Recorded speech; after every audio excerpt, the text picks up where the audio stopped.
Hola, hola. ¿Hay alguien ahí? Buen día, profesor. Buen día, profesor. Hola, hola, chicos. Buenos días, profesor. Hola, hola, buenos días, jóvenes y jóvenes de la Academia Preuniversitaria Bryce Perú Virtual. Muy buenos días con cada uno de ustedes. Soy el profesor Román Sonco del curso de Geografía, quien los saluda en esta mañana de jueves 9 de septiembre. Estamos hoy 9 del 9, jóvenes. Y hoy me han dicho, el grupo anterior me ha informado que juega el Perú, y pregunté con quién, me dijeron con Brasil, entonces dije, ya, ni modo, apostemos, profe, y yo le aposté por una goleada de Brasil a Perú, jóvenes, ¿ya? Muy bien, ahora si ustedes también quieren apostar, no hay problema, jóvenes. Muy bien.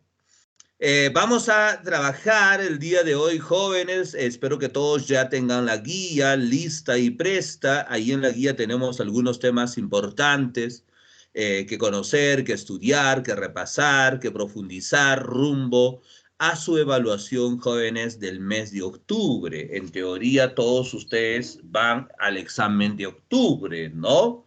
Que falta un mes y unos cuantos días. Entonces, chicos, en vista a eso, jóvenes, vamos a empezar a trabajar. Yo voy a compartir también la guía desde mi dispositivo, así que empezamos. ¿Listo, chicos? Muy bien. A ver. A ver, a ver, a ver, a ver.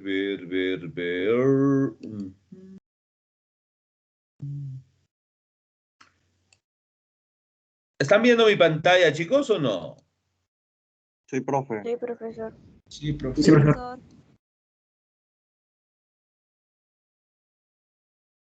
Ok.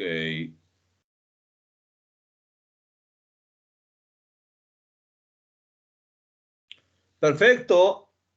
El material que ustedes han recibido, profesor, nos habla en una primera parte de ello. Este es el primer capítulo, profesor, del cual nos habla, así que atentos, muy atentos a lo que vamos a decir, explicar. Mira, nos habla acerca de la geomorfología y dentro de la geomorfología, para aprender geomorfología hay que aprender geodinámica interna y externa, que son la base de todo ello.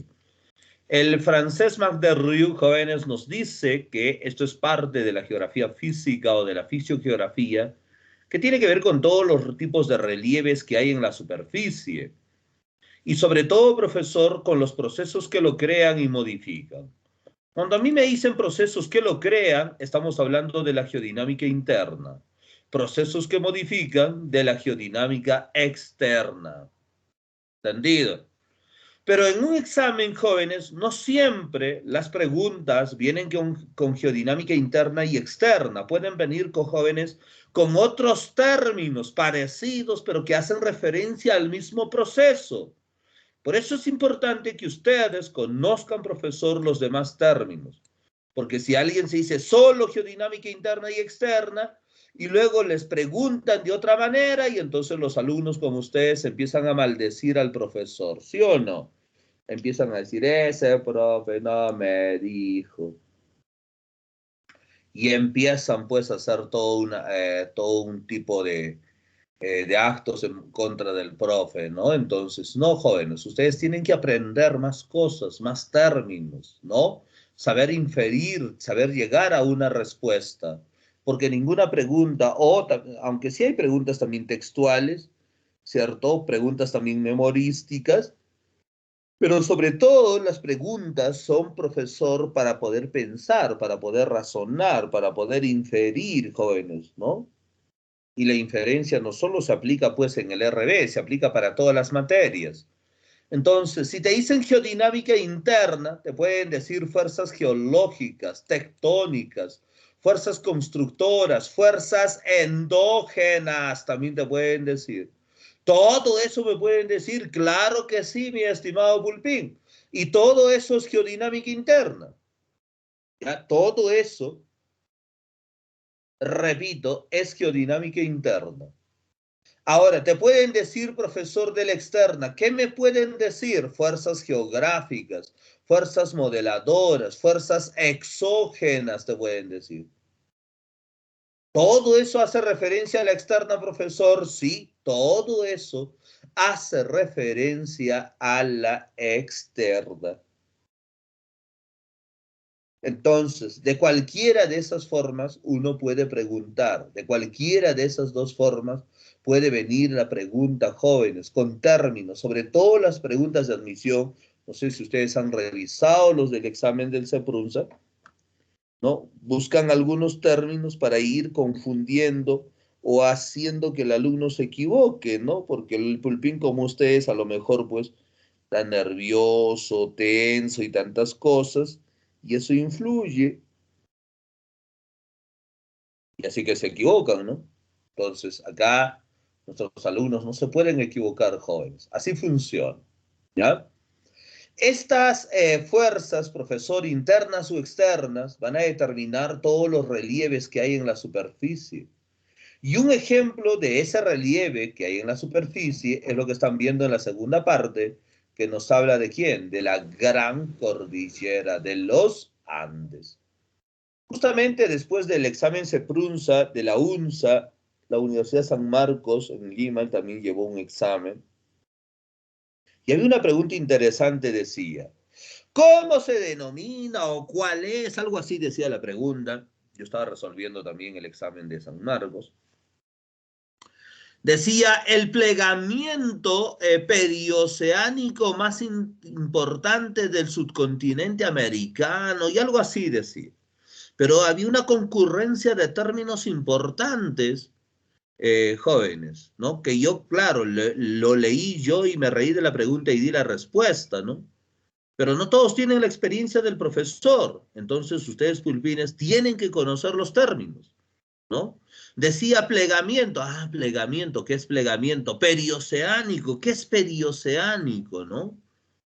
Sí, decía, el plegamiento longitudinal perioceánico más importante, algo así, un floro así bien, bien formulado, joven. ¿Y cuál era la respuesta? La respuesta era Cordillera de los Andes. ¿No? Así es, joven. La Cordillera de los Andes. Y en esta gráfica justamente yo les estoy mostrando, jóvenes, la gran cordillera de los Andes. Ya les muestro ahí la gran cordillera de los Andes, chicos, ¿no? Entonces, ¿es un plegamiento? Sí, porque un plegamiento es una ondulación que tiene partes altas y partes bajas. ¿Es perioceánico, profesor? Sí, porque está en el perímetro de un océano, que es el Océano Pacífico, porque ahí se da el proceso de la subducción de placas tectónicas, ¿no? Ahí se produce, ahí se genera. ¿Es profesor longitudinal? Sí, lo vemos, profesor, en este gráfico lo vemos con un desplazamiento norte-sur o sur-norte, ¿no? Entonces, a eso se refería jóvenes. La pregunta parecía complicada, la respuesta en realidad era muy sencilla. Y esta cordillera no es cualquiera, como en la parte superior indica, dice que la cordillera, ¿qué cosa? Más larga, dice, del planeta, con una longitud, pueden poner ahí 8.900 kilómetros de longitud, recorre por los países de Chile, Argentina, Bolivia, Perú, Ecuador, Colombia y Venezuela, ¿no? Recorre por un total, jóvenes, de 7 países. No se olviden, 7 países. Chile, Argentina, Bolivia, Perú, Ecuador, Colombia y Venezuela. Justamente, profesor, este plegamiento longitudinal empieza en Cabo de Hornos, que es el lugar geográfico donde inicia todo su recorrido. La ubicación política sería la Tierra del Fuego. Y llega, profesor, hasta las costas de Mérida, en Venezuela, en el litoral del Atlántico, exactamente en el Mar del Caribe, ¿no? Y a lo largo de este recorrido está separado, segmentado por 5 nudos principales. No sé si ustedes alguna vez han escuchado del nudo de Pasto en Colombia, del nudo de Loja en Ecuador. Bueno, en el Perú eso sí debieron escuchar, y si no, más adelante lo vamos a explicar también. Pasco, y el otro es Vilcanota, y en Chile el nudo de San Francisco. Esos son los nudos más importantes, que es donde se unen y se dividen, profesor, los diversos sectores de esta gran cordillera de los Andes. Pero cuando uno habla del Perú, profesor, no habla pues de todo ello, ¿no? Sino simplemente acá le hace un cortecito acá, otro cortecito acá, y a esto, profesor, le llamamos los Andes peruanos, como lo dice el científico francés David Steinman, ¿no? Esos son los Andes peruanos, que tiene su propia dinámica, sí, pero en general características similares, profesor, a lo que pasó, sucede a lo largo del trayecto. Ojo con los nombrecitos, les decía. Mira, acá al costado les he puesto nota, nota, nota, nota, que la cordillera de los Andes también es conocida como plegamiento andino, orógeno andino o cordillera perioceánica andina. No se olvide, ya se le llama así. Y toda cordillera, jóvenes, se tiene que formar por subducción de placas tectónicas. Y si estamos hablando de América del Sur, ustedes tienen que saber que acá converge la placa oceánica de Nazca y la placa continental sudamericana. ¿Ya? Entonces, si decimos, profesor, que este es un plegamiento, para que haya plegamiento tiene que haber subducción de placas tectónicas, y siempre, jamás debemos olvidarnos que acá es la concurrencia de las placas. Dos placas, la oceánica de Nazca y la continental sudamericana. Hasta ahí, ¿están entendiendo de lo que estoy hablando o nada como siempre, chicos?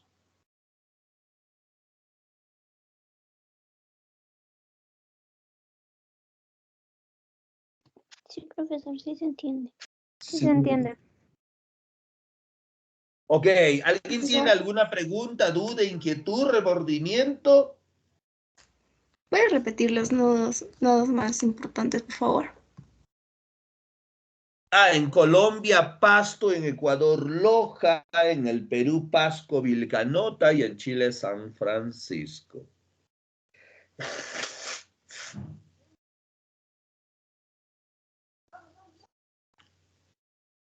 Bien.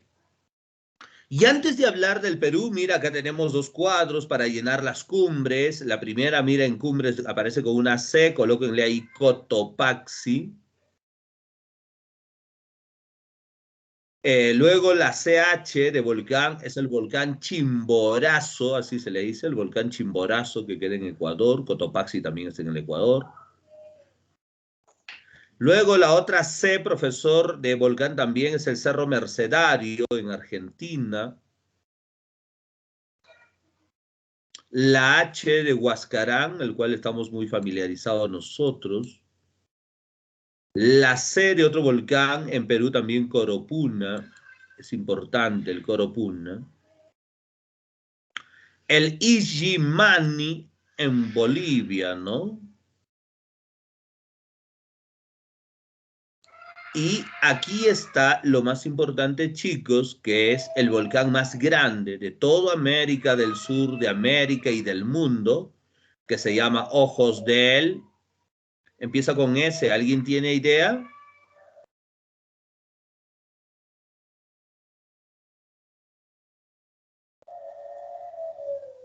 ¿Nadie?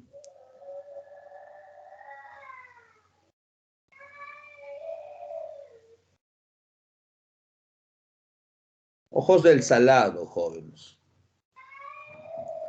Ya se llama Ojos del Salado, que es el volcán más grande del mundo. Y el punto más alto de toda la cordillera de los Andes, mira, empieza con A. ¿Alguien tiene idea qué sería la A? Son unos duraznos ahí enlatados, muy famosos. Aconcagua. Aconcagua. El Aconcagua. Muy bien. Entonces, el Aconcagua. Listo. Por el otro lado, nos habla, profesor, de algunas mesetas importantes también en Sudamérica. Uno, no aparecen los números jóvenes, pero es la meseta de Cundinamarca. Eso queda en Colombia, que es una de las mesetas más pobladas que tenemos en América del Sur. Dos, es la meseta de Quito, evidentemente. Ya, donde está la capital ecuatoriana, efectivamente. Luego, chicos, la C, la 3 dice CO. ¿Qué creen que sea? ¿Meseta de qué? Collao. Collao, perfecto, muy bien. Que lo compartimos con Bolivia. Luego nos dice que es la meseta más extensa del mundo. Queda en el Brasil. Ahí tienen el MA y luego la G. ¿Qué creen que sea? Ni idea. Se llama Mato Grosso. ¿Ya? La meseta del Mato Grosso en Brasil. Está acá, mira. Esta de acá, mira, con verdecito. Estoy pintando acá. Esa es la meseta del Mato Grosso. Luego dice 5, Puna de A. Queda en Chile. A.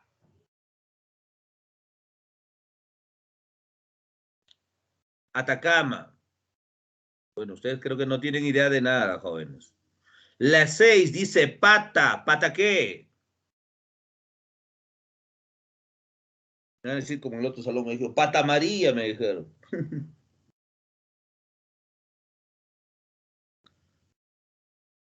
Chicos, ¿me escuchan o no me escuchan? Profe. Patagonia. Patagonia. Hablen, pues, jóvenes, hablen. Están durmiendo, parece, jóvenes. ¿Ah? Están durmiendo, parece. Y la 7 es de Vizcachas, que está al sur de la Patagonia, justamente. Muy bien, les decía, chicos, que nosotros estudiamos una parte nada más, ¿no? Esta parte que lo hemos separado, que Steinman nos decía, que son los Andes peruanos. Y vamos a ver justamente cómo son los Andes peruanos, ¿ya? Y es esta gráfica la que tenemos acá, jóvenes, la que nos representa justamente los Andes peruanos, ¿ya? Ahí está, tenemos ahí, esos son los Andes peruanos o los Andes peruchos, si desean así. Mira en la parte central, ahí está el nudo de Pasco. Profesor, este es el nudo de Vilcanota, esos son los nudos más importantes. También hay nudos secundarios que pueden encontrar acá, ese se llama nudo de Tuco. Un poquito más arriba está el nudo de Pelagatos, ahí está, mira, esos dos puntitos rojos pequeños.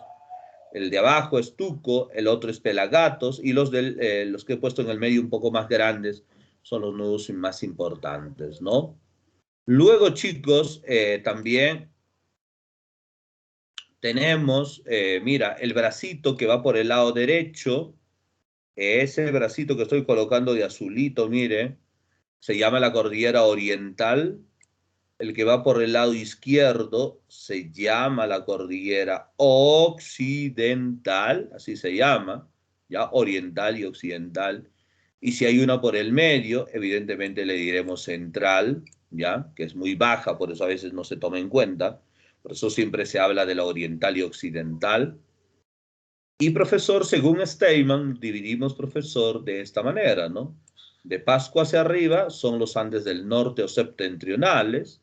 Profesor de nudo a nudo son los Andes del centro. Y profesor de Vilcanota hacia abajo, los Andes del sur meridionales o australes. Ojo, mi querido pulpín o pulpina, esto que estamos haciendo acá es una división longitudinal de los Andes peruanos. Profe, ¿qué? ¿Qué quiere decir longitudinal? Quiere decir de sur a norte o de norte a sur. Eso es lo que quiere decir, ¿ya? Longitudinal, de sur a norte, de norte a sur. Entonces, esa es la visión que nosotros tenemos, jóvenes. Y cada tramo de la occidental u oriental tiene nombres particulares según los lugares por donde vaya pasando, ¿no? Si empiezo, por ejemplo, por el sur, ingresa por Chile, dice, ahí está la cordillera El Barroso, Volcánica, Ampato, luego viene Chila, Huanzo, Chonta, Turpicotay, La Viuda, Raura, y así. O sea, cada sector, cada tramo tiene un nombre diferente, que da también, jóvenes, origen a nevados, a glaciares, también diferentes, también, con muchas denominaciones. Ahora, yo les pregunto, chicos, ¿cuál es el punto más alto del territorio peruano? ¿Qué me dicen ustedes? Empieza con B.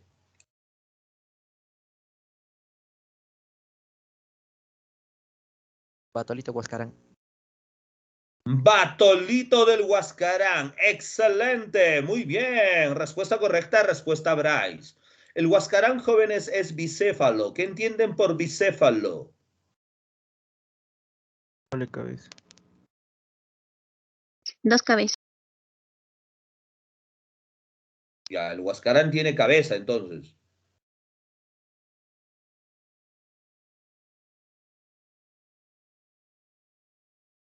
¿Y tendrá pies también? ¿Se podría interpretar como dos puntos elevados? Claro. Claro, si estamos hablando de un nevado, entonces no me voy a decir dos cabezas. Pues jóvenes, ¿qué pasa con ustedes? Todo lo aprenden así literal ustedes, ¿no? Entonces, si te digo que es un nevado bicéfalo, quiere decir que tiene dos puntas, dos cumbres, dos elevaciones, dos picachos. ¿Sí? Entonces, profesor, la altitud nosotros que decimos de 6,7, 6,8, profesor, pertenece al Huascarán del Sur. Pero ese 6,7, 6,8, jóvenes, que por cierto está en este tramo, que ahorita vamos a hablar, mira, entre los nudos secundarios, que estoy poniendo de amarillo, ahí en la Cordillera Blanca, ahí está, profesor. Mira, no se ha elevado de la noche a la mañana, según mi amigo David Steinman, repito, David Steinman, geólogo francés, que estudia justamente los Andes peruanos, nos dice que estos Andes peruanos tienen 3 etapas en su proceso de elevación. Nos habla primero de la etapa peruana, de la etapa profesor incaica y de la etapa quechua, ¿ya? Nos habla así, de 3 etapas importantes: peruana, incaica y quechua. La etapa profesor peruana, la etapa peruana, jóvenes, es que empieza, ojo, todo esto, recuerda que te he dicho una cordillera, ¿por qué se formaba? ¿Mediante qué te he dicho?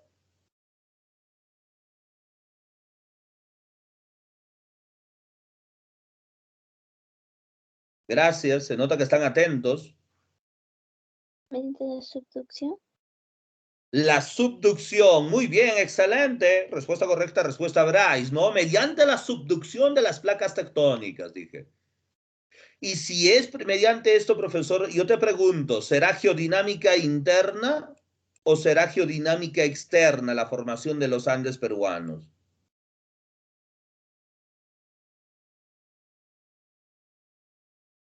¿Qué dicen, chicos? Interna. Toda formación de cordillera es producto, jóvenes, de geodinámica interna. Formación de una cordillera es producto de la geodinámica interna. ¿Entendido, Pulvín? Ya está. Entonces, la última vez que ocurrió un proceso de subducción, profesor, fue entre 70 a 90 millones de años atrás, que esa es la antigüedad de la Gran Cordillera de los Andes. Pero cuando eso ocurrió, la subducción de las placas, ¿qué placas dije, chicos? De Nazca y la sudamericana. Muy bien, excelente. La Pulpina sí está atento, no está durmiendo, está atenta, está atenta. Muy bien, Pulpina, excelente, felicitaciones. Entonces, esta subducción de placas, profesor, que la última vez que hicieron eso, repito, entre 70 y 90 millones de años atrás, y entonces generó el levantamiento de este plegamiento andino y de los Andes peruanos por lógica, pero no se alcanzó, profesor, rápidamente a los 6,7, 6,8, sino que primero la etapa, profesor, peruana incaica, que llegaba a unos 2.500 a 2.800 metros sobre el nivel del mar. En la etapa peruana, en la etapa incaica, profesor, se llegó a 4.000 a 4.500 metros sobre el nivel del mar. Y es solamente en la etapa quechua donde se alcanza en los puntos más altos o más elevados.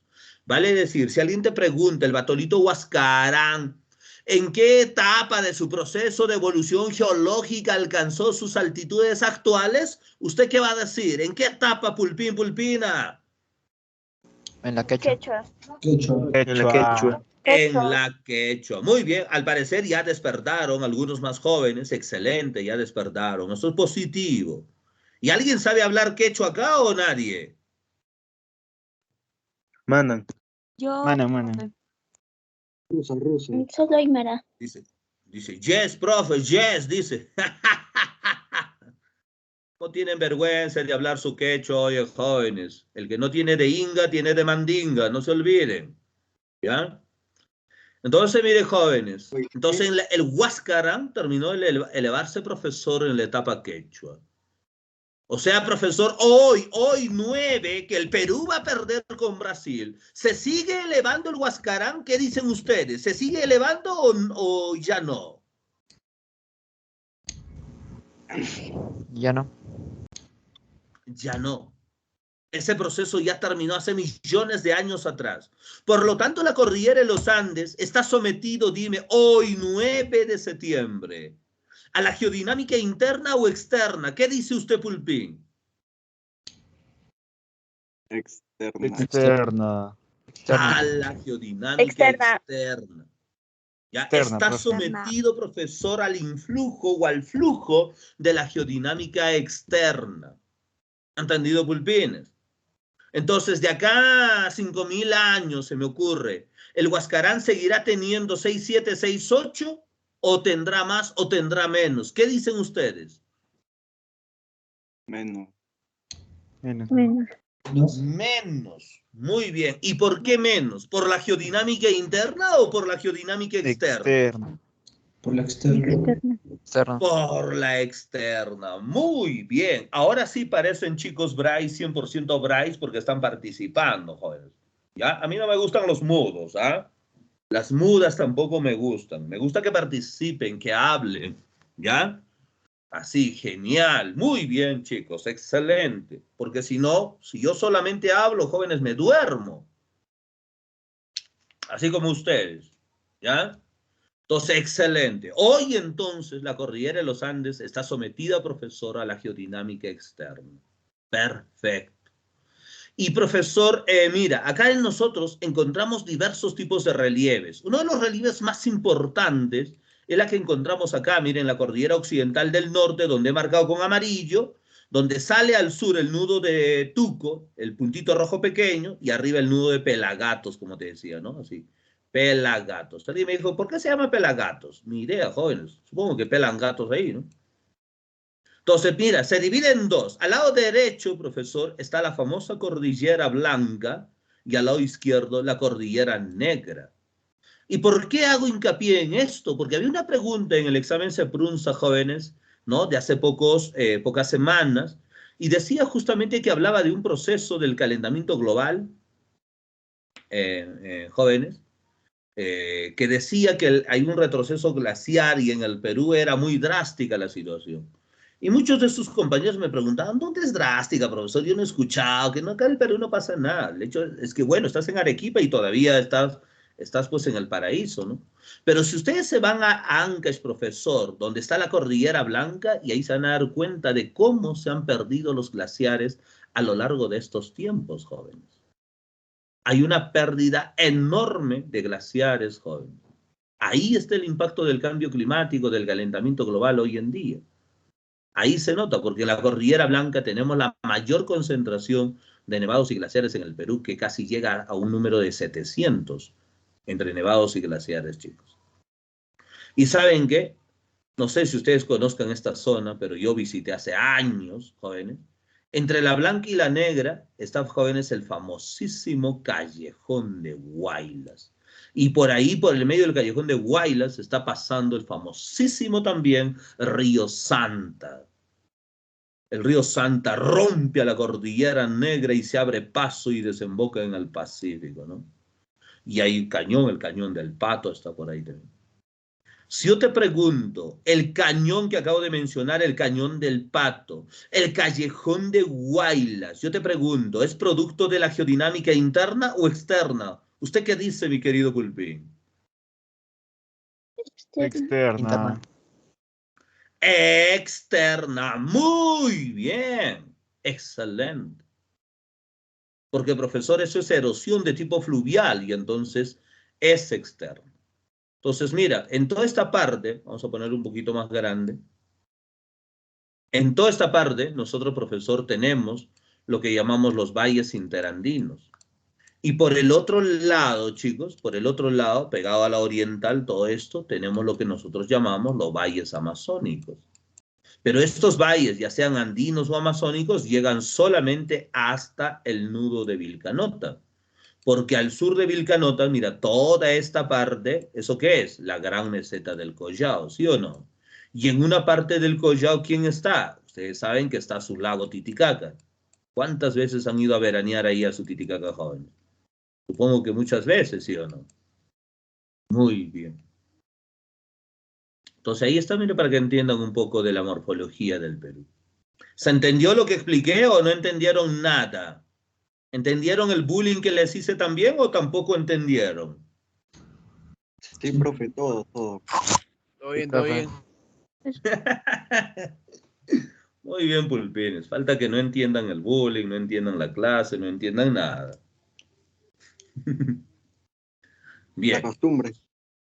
Ahora, si por ahí hay alguien que dice, profe, todavía no lo entiendo, ¿ah? No hay problema, lo puede decir claramente. Acá los profesores le respondemos normal, jóvenes, ¿ya? Me ha quedado duda de esta partecita, profe. Pero no me vas a decir como en el otro salón, mira, ya empecé a las 9, a la segunda hora, hasta las 9:50. Ya eran 9:40 y una señorita me dijo, profe, no entendí algo. ¿Qué cosa? Me dijo, todo. O sea, ya había explicado 40 minutos y quería que le explique todo. Tampoco, pues, ¿no? Hay una parte, hay un punto específico que no entendió, no quedó claro ya. Pero imagínate hacer otra vez repaso de otros 40 minutos. No nos alcanza el tiempo también, Pulpi. Ahora mira, Pulpi, para los que todavía no entienden entre la geodinámica interna y externa, mira acá les presento un resumen. No sé, hace días ha pasado un terremoto en México de 7 puntos y tantos. No sé si ustedes han escuchado las noticias. Ese terremoto, jóvenes, que pronto también va a pasar en el sur del Perú, un terremoto muy grande. Igual, 7 puntos y tantos, jóvenes. Aquí en Arequipa, prepárense. Ya, mira lo que les estoy diciendo, ¿ah? Prepárense. Más o menos en octubre va a ser el terremoto, chicos. La quincena, pasado la quincena, por ahí más o menos el terremoto. Ese terremoto, chicos, ¿es producto de qué? ¿De la geodinámica interna o externa? ¿Qué dicen ustedes, chicos? Interna. Interna. Interna. Eso, muy bien. Entonces, cuando nosotros hablamos de geodinámica externa, geodinámica interna, ya saben todos los sinónimos, ¿ah? Ya, pues, ya tienen que aprender también todos los nombres. Después no esté maldiciendo al profesor Sonco, ¿ah? Entonces, profesor, mira, la geodinámica interna se manifiesta mediante el diastrofismo, vulcanismo y seísmo. Genial, ¿no? Mediante diastrofismo, vulcanismo y seísmo. Perfecto. Así se manifiesta. Así se da. Excelente. Entonces, ¿el terremoto qué es? Un seísmo, profesor. Por eso es geodinámica interna. Y esta geodinámica interna, profesor, ese seísmo, ¿desde dónde vino a los pobres mexicanitos que los hizo llorar, profesor? Ah, vino desde la astenosfera, Bulbín. Y tú dirás, astenosfera, ¿qué es eso, profesor? No entiendo nada. Mira, la astenosfera es muy sencillo de aprender. Mira, encima de la astenosfera he puesto como un conito ahí, que es la litomasa, es el componente sólido de la Tierra. Ahí estamos nosotros, vivimos ahí, nuestra casa está ahí, jóvenes, en la litomasa, en lo que nosotros llamamos la superficie. La superficie es parte de la corteza, debajo de la corteza el manto, debajo del manto está el núcleo. ¿Ya? Ahora, profesor, mire mi querido Pulpín, agarramos el manto y lo dividimos en dos. La parte del manto que está pegadito, jóvenes, a la corteza y que estoy poniendo de azulito, ese es, profesor, la astenosfera. Entonces, desde ahí empezó el movimiento sísmico que asustó, jóvenes, a los mexicanos y que causó pérdidas materiales y creo que también humanas, jóvenes. ¿No? 7 puntos y tantos. Creo que sí ha habido pérdidas humanas. Entonces, mira, desde ahí, desde la astenosfera, entonces ya sabe cuál es la astenosfera. Y desde ahí, profesor, tiene que presentarse ¿dónde? ¿Dónde estamos nosotros? Pues al nivel de la superficie. Por lo tanto, tiene que ser una fuerza vertical hacia arriba. Y por lo tanto decimos que la geodinámica interna actúa en contra. ¿En contra de quién, profesor? ¿En contra del señor Castillo? No, en contra de la gravedad, mi querido Bulbín. Y si está en contra de la gravedad, ¿qué es? Es un agente constructor. ¿Constructor? ¿Qué construye, profesor? Construye el relieve. Construye relieve. Es un agente constructor, jóvenes, constructor de relieve. Y ya hemos visto el relieve que hay, ¿no? En el Perú, en América del Sur, a través de la cordillera y de los Andes peruanos. O sea, la cordillera, la meseta, el volcán, el valle, todo eso es relieve. Y profesor, yo pensé que lo había creado Diosito Todopoderoso. Bueno, deje tranquilo a Diosito Todopoderoso, él tiene más cosas más importantes que hacer. Esto lo ha creado la geodinámica interna, mi querido Gulbin. ¿Y esos relieves dónde están? A la superficie, ¿dónde estamos nosotros? O sea, nosotros también estamos en contacto con el relieve, profe. Obvio, pues. Acá la ciudad de Arequipa. Supongo que la mayoría son de Arequipa y si hay gente de otro lado me dice también, yo soy de tal lugar. Entonces, mira, ahorita la ciudad de Arequipa está en el valle del Chili. Más arriba está el Misti, luego viene más abajo está la Pampa, la meseta, ¿no? Detrás del Misti está la meseta de Pampas Cañaguas. ¿Se dan cuenta? Ese es relieve. Y el hombre, profesor, habita los distintos tipos de relieves. Esos relieves condicionan justamente las actividades del hombre, ¿no? ¿Por qué no haces tu casa? Mira, te he puesto una casita aquí en la superficie, en la punta del Misti.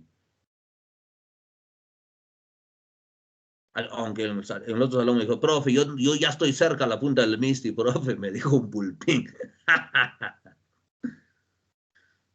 Hay casos de la vida real. Pobre Misti, ¿no? ¿Cómo lo han invadido al Misti, jóvenes? De verdad la gente ya está llegando a la mitad del pobre volcán. Pero pronto va a haber erupción y todas las invasiones van a desaparecer. ¿Se dan cuenta? Siempre hay noticias positivas, jóvenes. No sé si entendieron lo que les dije. Creo que no. No. Ya. Miras la grabación, hijo, ya miras la grabación, ahí va a estar también. Ahora mira, la geodinámica externa se manifiesta mediante la meteorización y la erosión. Y he puesto un proceso complementario que es la sedimentación, que es parte del proceso de erosión. Pero si a ti te preguntan geodinámica externa, ¿no? Exógena, fuerzas geológicas, todo, dices meteorización y erosión. ¿Y se manifiesta desde dónde? Desde la troposfera. La troposfera es una de las 5 capas que tiene la atmósfera o la aeromasa, que es este fondo azul con unas nubecitas que ves ahí. Esa es la troposfera. Llega a 10 a 12 kilómetros de altura. Y desde ahí tiene que manifestarse ¿dónde? En la superficie, donde estamos nosotros. Por lo tanto, tiene que ser una flechita vertical hacia abajo. Y por lo tanto, ¿qué decimos? A favor de la gravedad. Y al estar a favor de la gravedad es un agente, ¿qué cosa? Destructor. ¿Qué destruye, profito? ¿Qué destruye? El relieve, pues, pulpín. Pero que no lo había creado la interna, sí, pues, pulpín. Pero lo tiene que destruir, ¿quién? La externa. Pero no solamente destruye por destruir, ojo por ahí, moldea también la superficie. Por eso te he puesto fuerzas moldeadoras también, jóvenes. En la guía les he puesto así. Porque los sedimentos, los fragmentos de las partes más altas irán a parar a las partes más bajas, a las depresiones, los irá rellenando. Eso significa moldear la superficie. ¿Ya? Entonces, hoy, 9 de septiembre, en el cual ya hemos dicho que Perú va a ser goleado por Brasil, hay una lucha incesante en la superficie de fuerzas internas y fuerzas externas. ¿Alguien debe ganar? Ninguno, mi querido Pulpín. Debe estar en equilibrio constante. Eso se llama la isostasia de la Tierra. ¿Listo, chicos? ¿Entendieron el resumen de geodinámica interna y externa o hay alguna pregunta, duda, inquietud, chicos? Tengo una duda, profesor. Ok.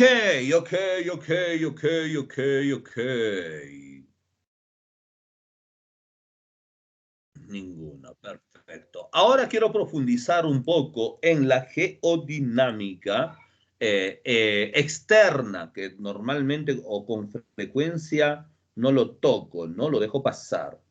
Entonces, mira, querido Bulbín, acá te voy a mostrar la geodinámica interna, la geodinámica externa. Atento, atento, ojo, pestaña y ceja, mira. Hablamos de la meteorización, si no te gusta le dices intemperismo, ¿no? ¿Y en qué consiste, profesor, esta meteorización o intemperismo?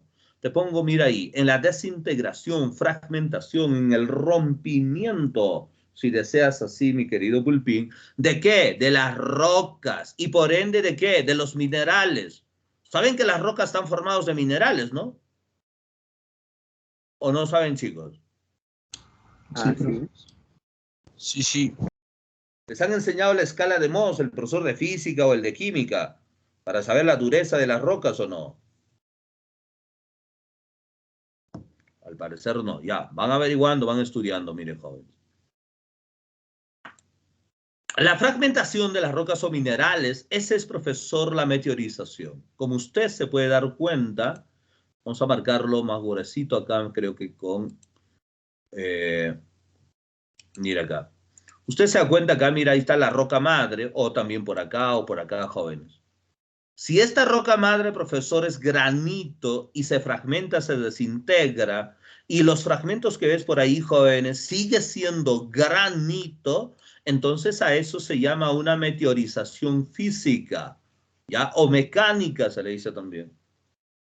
Entonces, en buen cristiano, profe, ¿qué me está diciendo? Te estoy diciendo, Pulpín, si es que la roca mantiene su composición, sigue siendo la misma, por más que haya sido fragmentada en N, profesor, es una meteorización física. Pero para que sea química, profesor, ¿qué tiene que pasar? Tiene que cambiar. Entonces acá cambia de composición. Entonces, si la roca madre o la madre roca era, profesor, granito y analizamos el fragmento y ese me ocurre, pues andesita se me ocurre, entonces dice, ¿qué ha pasado acá? Es una roca diferente, pero salió de la roca madre que es granito. Entonces lo que ha ocurrido es una meteorización química. Pero, profe, ¿eso me puedo dar cuenta a ojo de buen cubero? No, mi querido Pulpín. Eso no te vas a dar cuenta así nomás. Tienes que hacerlo en un laboratorio. Por eso la gente que estudia las ingenierías, por ejemplo, de minas, geológica, geofísica, cosas de ese tipo, hacen análisis de suelos, de rocas, recolectan muestras y cosas de ese tipo. ¿Entendido, Pulpín? Entonces, hasta ahí creo que vamos claros, hasta ahí creo que vamos bien.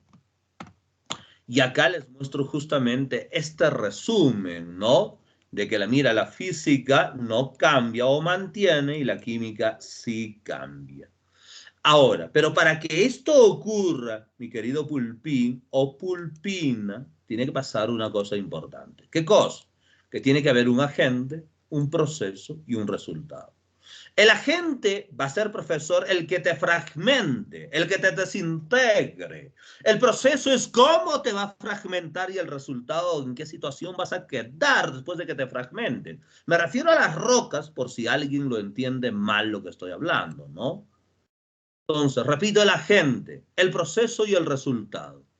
Y date cuenta que en la física o mecánica, profesor, mira, no aparece el hombre por ningún lado, porque este proceso lo tiene que hacer la misma naturaleza. El hombre no tiene que intervenir. Profe, ahí dice seres vivos. Ah, se refiere a las plantas y animales, no al hombre, querido Pulpín. Hacen dilatación y contracción y mira el resultado, ¿cuál es? La desintegración, pero manteniendo su composición. En el caso de la química, profesor, se mezcla, profesor, el agua y el ácido. En realidad el agua se mezcla para que salga un ácido, jóvenes. Tenemos que mezclar el agua ¿con qué? ¿Alguien sabe química? Gracias, jóvenes. Excelente. Felicitaciones. Chicos, ¿me están escuchando o no? Sí. Sí, Ay, así me están escuchando, solo que no saben química. Perfecto. Con un óxido, jóvenes. El óxido y el agua forman ácidos, ¿no? ¿Y eso lo tiene que hacer el hombre? No, lo tiene que hacer la misma naturaleza, Bulbín. Y hay procesos como hidratación, oxidación, carbonatación, lixiviación, que me faltó poner acá, los cuales conducen justamente a que la roca cambie su composición. Por eso el resultado, mire, es la descomposición, ¿no? La pérdida, si deseas, de la composición o estructura inicial o anterior. ¿Listo, chicos? Muy bien. Ahora, mi querido Pulpín, mi querida Pulpina, ¿qué más? Y termino con esto. Mira, en la meteorización físico-mecánica hay algunos términos muy importantes que usted tendría que saber, tendría que conocer, ¿ya? Hablamos, jóvenes, de términos como, por ejemplo, termoclastía, es una concurrencia de prefijos y sufijos, ¿no? Termo, el prefijo, se refiere a quién es el agente. Termo, profesor, viene de temperatura, entonces es la temperatura quien va a llevar esa fragmentación de la roca, ¿no? Las altas temperaturas hacen que la roca se dilate y las bajas temperaturas que se haga el proceso de la contracción. Y alguien me dijo, profe, ¿cómo una roca se va a dilatar? Yo nunca he visto, me ha dicho así. El hecho de que usted no haya visto no significa que no exista, ¿no? Pero jóvenes, díganme, ¿las rocas se pueden dilatar o no? ¿Qué dicen? Sí, profe. Sí, profe. Sí, profe. De todas maneras. De todas maneras, mis queridos pulpinos. Y la dilatación y contracción permanente lleva al fraccionamiento, a la desintegración de la roca. ¿Quién fue? La temperatura. Por lo tanto, ¿qué le decimos? Termoclastía. La crioclastía, crío es frío, crío es hielo, entonces el agüita, profesor, me va a generar esto, pero en condición de hielo, o sea, en estado sólido, ¿no? Mira la imagen número 1, la roquita tiene grietas y hay agüita, ¿no? En estado líquido. Pero en la imagen 2, ¿qué nos dice? El agüita, mira, pasó a estado sólido, y en estado sólido el agua tiene mayor o menor volumen, chicos.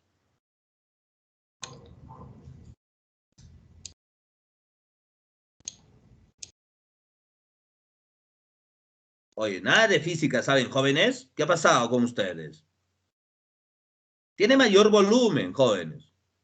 Tiene mayor volumen. Por eso, a ver, ¿por qué no pones en un vaso de vidrio agua en la nevera que se congele, o sea, para que se haga hielo? ¿Y por qué se utiliza el plástico?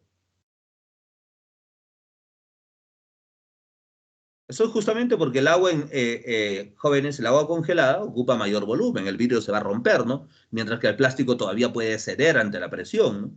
Lo mismo pasa con la roca, ¿no? Ante esa presión, profesor, y que no pueda soportar, miren la imagen 3, se desintegra, profesor, ¿no? Se va fragmentando poco a poco, esa es la crioclastía. No solamente el agua en estado sólido, el agua en estado líquido también puede hacer eso se llama la hidroclastía. Profesor, la corriente de un río es capaz de romper una roca, así como ven en la imagen ahí, jóvenes, ¿no? Y no solamente el agua por la fuerza con la que desciende, sino por los fragmentos que traen consigo, por los sedimentos que traen consigo y que van golpeando permanentemente a la roca. Y eso genera una desintegración, se llama hidroclastía. La haloclastía, halo tiene que ver con la sal. ¿La sal es un mineral, chicos, sí o no? Sí, sí, profe. Sí, profesor. Profesor, si la sal es un mineral, entonces también con las altas temperaturas se dilata y se contrae. Y esa dilatación y contracción permanente lleva justamente a que la roca se fragmente. Es muy parecido a la crioclastía, ¿no? En vez del hielo, profesor, actúa la sal. Entonces, a ese proceso llamamos haloclastía y al final, con esto me despido, la bioclastía, que se refiere a la acción de las plantas, de las raíces de las plantas que son capaces de romper, ¿no?, las rocas. Y en la ciudad, profesor, donde estamos, vemos ahí, ¿no? Caminamos por una calle, una vereda y un arbolito grande y te das cuenta que la vereda está ahí cuarteada, rajado, levantada, ¿cierto? Porque un genio llamado ingeniero echó pues cemento a toda esa zona, ¿no? Entonces, eso es lo que pasó. Ese es el ejemplo de la bioclastía. Muy bien, mis estimados jóvenes, espero que haya sido lo suficientemente claro y espero que haya sido provechosa la clase del día de hoy. Me despido de ustedes, cuídense mucho.